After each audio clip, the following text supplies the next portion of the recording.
दोस्त एक घर लेना चाहती थी, उन्होंने वो प्रॉपर्टी देखी, उन्होंने ये कहा वो जो बिल्डिंग बन रही है उसके आसपास बहुत ज्यादा झोपड़पट्टी है। वो बिल्डर ये कह रहा है कि वो झोपड़पट्टी निकल जाएगी, लेकिन वो इतनी बड़ी झोपड़पट्टी है कि वो निकलना इतना आसान नहीं है। तो 10-15 साल हम लोग झोपड़ी के बीच के बिल्डिंग में कैसे रहे?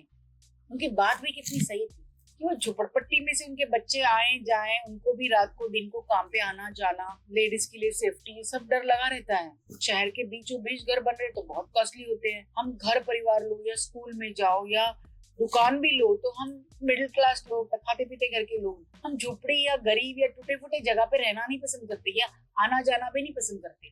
हमारा रास्ता भी अच्छा साफ सुथरा हो, इस बारे में हम सोचते हैं। ये सोचना बहुत सही है कि हम झोपड़ी के आसपास रहना नहीं चाहते, लेकिन ये झोपड़ियां क्यों हैं इसके बारे में नहीं सोचा।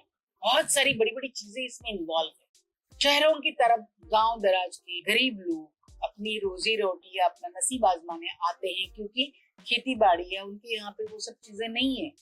उनको शहर में आके वो घर तो ले नहीं सकते, तो जहाँ पे खाली जगह पड़ी है वहीं पे झोपड़े बनने शुरू हो गए और वहीं पे रहते हैं। तो ये वर्किंग क्लास लोग जो बाहर गांव से इधर उधर से आए हैं, अभी वो बांग्लादेशी है ये वो, उस सीमावाद में हम अभी नहीं पढ़ते हैं, वो टॉपिक अलग एपिसोड में आए। तो ऐसे ही अलग देशों में से या अलग जगह से ये लोग आते हैं और वर्किंग क्लास का काम करते हैं। हमारे हेल्पर्स बन जाते हैं, हमारे घरों में काम करते हैं, दुकानों में, फैक्ट्रीज में, कंपनीज में काम करते हैं और अपनी रोजी रोटी कमाते हैं। यानी मुसीबत क्या है कि हमें वर्कर्स चाहिए, हमें अच्छी जगह पे घर परिवार स्कूल कॉलेज सब कुछ चाहिए, क्योंकि हम अब खा पी के ठीक ढंग से बन गए हैं। हमें एक स्टैंडर्ड ऑफ लिविंग की एक हमारी अपेक्षा है, उसी अपेक्षा में जीना है। इस वजह से हमें लोअर स्टैंडर्ड के लोग नहीं चाहिए। तो हमारे जो भी वर्कर्स है वो यहीं पे रहते हैं। अगर आप ये झोपड़े तोड़ के उनको दूर दराज में गांव में भेजो, वहां से अप डाउन कर नहीं सकते, आधे वर्कर आ नहीं सकते, तो हमारे कंपनीज में हमारे घर में काम करने के लिए वर्कर्स कहाँ से आएंगे? यानी हमारी डुअल पर्सनालिटी है, हमें वर्कर्स चाहिए जो सब कुछ अच्छा से करे, दुकानों में घर में, और रहे दूर दूर रह के वो लेट आते हैं, आधे लोग आते ही नहीं है, तो हमारे वर्कर्स की प्रॉब्लम हो जाती है। झोपड़े गंदगी नाले हमारे आसपास नहीं होनी चाहिए। जब पढ़ लिख के हम ये सब कुछ कर सके हैं, जो आसपास की दुनिया उनको दूर भेजने की जगह पे उनके लिए भी कुछ काम करने के बारे में सोचते हैं। इतना आसान नहीं है, बिल्कुल भी आसान नहीं है। गवर्नमेंट कर नहीं पा रही है, हमारा भी तो फर्ज बनता है। अगर हम अपने आसपास गंदगी झोपड़े गरीबी नहीं चाहते हैं, तो ये गरीबों को हटा नहीं सकते, हमें गरीबी हटानी पड़ेगी, कोशिश करनी पड़ेगी। बहुत सपनों वाली बातें बोलती हूँ ना मैं, ये सपनों वाली नहीं है, ये हम सब कुछ कर सकते वो ये बातें हैं। पॉपुलेशन बहुत ज्यादा है, शहर में सब कुछ है, तो गांव दराज में वो डेवलपमेंट होनी चाहिए। हर एपिसोड में आपको सोल्यूशन मिलते जाएंगे। गांव दराज में इतनी डेवलपमेंट होगी तो वो लोग यहाँ पे नहीं आएंगे, फिर हमें वर्कर्स नहीं मिलेंगे। अगर वर्कर्स चाहिए, ढंग की सैलरी ढंग का सब कुछ दे, तो ये झोपड़ियां रहेंगी नहीं। तो उनकी सैलरी उतनी होनी चाहिए, उनको इतनी इनकम मिलनी चाहिए कि वो अच्छे ढंग से रह सके। ये हमारी भी तो जिम्मेदारी है। हमारे अपने अच्छे सुकून के लिए, अपनी सेफ्टी के लिए हमें अपने आसपास, अपना एरिया, अपनी सोसाइटी सब कुछ अच्छा होना चाहिए। कम से कम खाते पीते ढंग के तो होने चाहिए। आपकी इनकम थोड़ी कम और उनकी थोड़ी सी ज्यादा होनी चाहिए। ये इतना डिफरेंस जो है वो थोड़ा सा कम होना चाहिए। और ये बड़े बड़े कंपनी से लेके आप जो अपने वर्कर्स को ठीक ढंग से सैलरी देंगे, अपनी इनकम की थोड़ी परसेंटेज निकाल के इनकी सैलरीज को उस हिसाब से कर दें।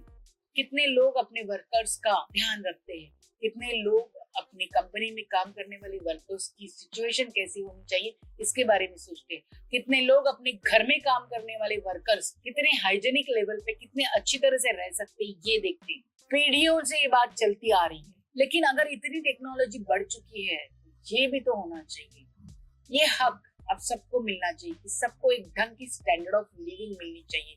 अगर हमें अपने आसपास गंदगी गरीबी नाले कीड़े मकोड़े नहीं चाहिए, थोड़ा बहुत हम सब ने हाथ बटाना है, तो एजुकेशन के साथ मेहनत से ये सब कुछ पा सकते, ये इन सब लोगों को सिखाना है और कुछ ना कुछ ऐसी टेक्नोलॉजी डेवलप करनी है। सबको एक बेसिक स्टैंडर्ड ऑफ लिविंग, खाने पीने की चीजें मिले, सबको अपने एजुकेशन, फैमिली के लिए, परिवार के लिए दवाइयाँ और खान पान ढंग से मिले। इसकी जिम्मेदारी आज सब हमारी है। गवर्नमेंट ये हमने बनाई है।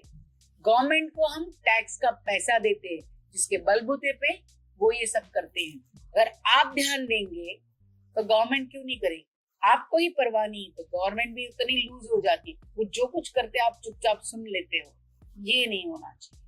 आपको थोड़ा बहुत ध्यान सब जगह पे देना चाहिए, जितना हो सके अपनी जिंदगी में थोड़ा थोड़ा हाथ बताना चाहिए अपनी सोसाइटी को उस स्टैंडर्ड ऑफ लिविंग में लाने के लिए। ये बाहर के देश जहाँ आप घूमने फिरने जाते हो, साफ सुथरे अच्छे हैं, हाँ वहाँ पे भी बेगर से, वहाँ पे भी गरीबी सब कुछ है, 5-10% है वहाँ पे।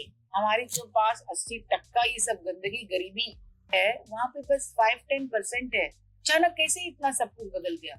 वही लोग इतना सब कुछ डेवलप कैसे कर पाए? हमसे ज्यादा बेहतर तो नहीं है, फिर ऐसा कैसा कर पाए? अरे हम तो ऐसे संस्कृति में पले बड़े हैं, हम भारतीय हैं, हमारी संस्कृति ने, हमारे पूर्वजों ने ये सिखाया है, हमने किसी का कुछ छीना नहीं है, हमने दिया है। हमने अच्छे संस्कार, अच्छी बुद्धिमत्ता और अच्छाई स्प्रेड की पूरी दुनिया में। हमने कभी किसी के ऊपर आक्रमण नहीं किया, किसी का कुछ छीना नहीं है, ना अड़ोस पड़ोस के मुल्क से, न किसी से भी। इतने अच्छे संस्कारों वाले हम लोग हैं, तो इतने पिछड़े कैसे हो गए? तो क्या हमारे संस्कार गलत है, या हमने अपने आप पे ध्यान नहीं दिया? हमें हमारे भारतीय होने पे अभिमान क्यों नहीं है? हम ऐसे गरीब बेचारे से क्यों हैं? हमारी संस्कृति तो बेचारी नहीं है, हमारी संस्कृति बहुत स्ट्रॉन्ग, अच्छी, सुंदर है, जो कभी किसी से कुछ छीनती नहीं है और अपने आप को प्रोटेक्ट भी कर सकी है, करती आ रही है, करती रहेगी। सोच के देखिए, हमारे पास बहुत सारे सॉल्यूशंस हैं।